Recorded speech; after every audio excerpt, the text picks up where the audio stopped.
I just finished a track and I uploaded it to Spotify. The way I do that is through a service called DistroKid, and I thought it would be nice to talk about the idea of just letting it go.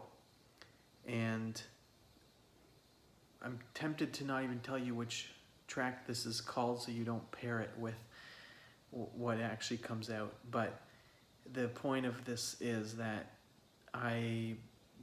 there was some stuff throughout mostly the first half of the track that I wasn't really thrilled by, and I didn't really see a way to redo it.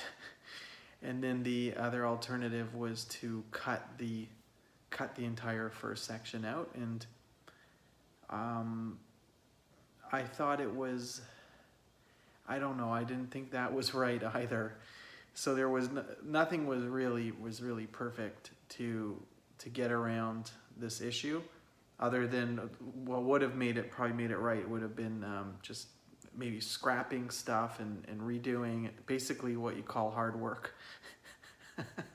And sometimes I don't really want to do that. I think there's seeing a track from start to finish, from idea to release, is enough work in itself sometimes that I don't want to start doing what perfectionist types do, and everything's got to be perfect, because then it will actually never get released. And that's a common quote, is the perfect is the enemy of done. And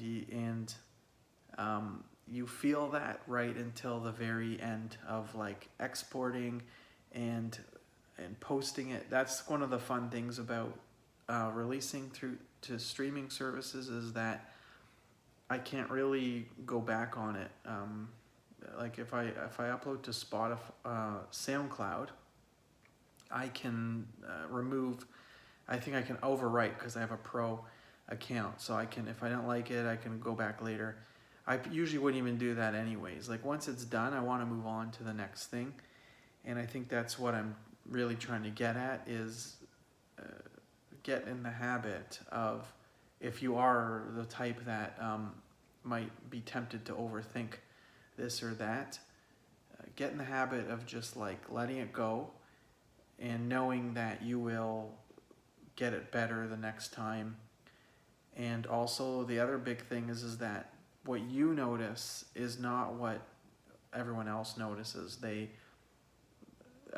are certain things where we can all agree this or that is sloppy and that sort of thing, but overall it's different people are focusing on different things, so don't let that become a blockage for you. And yeah, overall I'm happy with it. This is being filmed on the end of day on a Friday, and it's a good feeling to know that I'm wrapped up the week, and I lived up to my commitment to have a release out in August, because it'll come out by the end of August. And there you will be able to figure out exactly the name of the track that I have suspicions of there being some problems in it. And that's, I hope that I can take my uncertainty and my doubts and whatever I've gone through, and I hope I can transfer that over to you as a source of inspiration, and to not let you suffer the same way. And because once you get in, say, something like music releases, putting out music, once you get the ball going, you just get into the flow, and then once it stops, you are in so much trouble. It is pretty much what you would call writer's block, because you've stopped doing anything. And I'm going to wrap this video up. But I do think it is kind of interesting that I used to look at, if you look at the classic rock groups or whatever, record label music from the 70s and 80s, they were, and you look at their discography, it was like an album every year at least.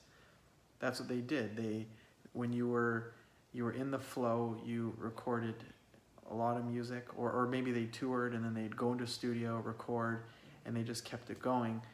And people like Miles Davis, he's remembered for a handful of albums, but actually there's almost every other one is not very good. Some of them are not very good, and he would have admitted it too, because they were under a contract, and he would work with I think the producer Tio Macero, I think was his name, I don't know, and they sometimes just did stupid concepts of bossa nova and whatever. It was cranking them out, and your bad work doesn't really matter. It's part of the canon.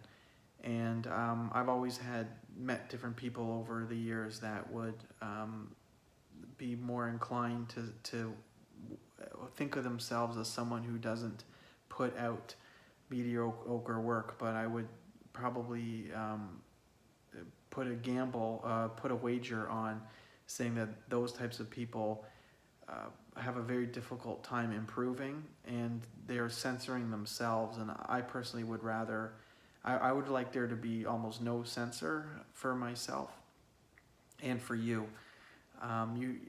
because even if you have no filter and no censor, there is still a censor and a filter. So you can almost trust yourself always to put out what's right and what sounds good and what looks good and whatever. So yeah, that's the end of the week, and that's the release coming out next week, the unnamed release.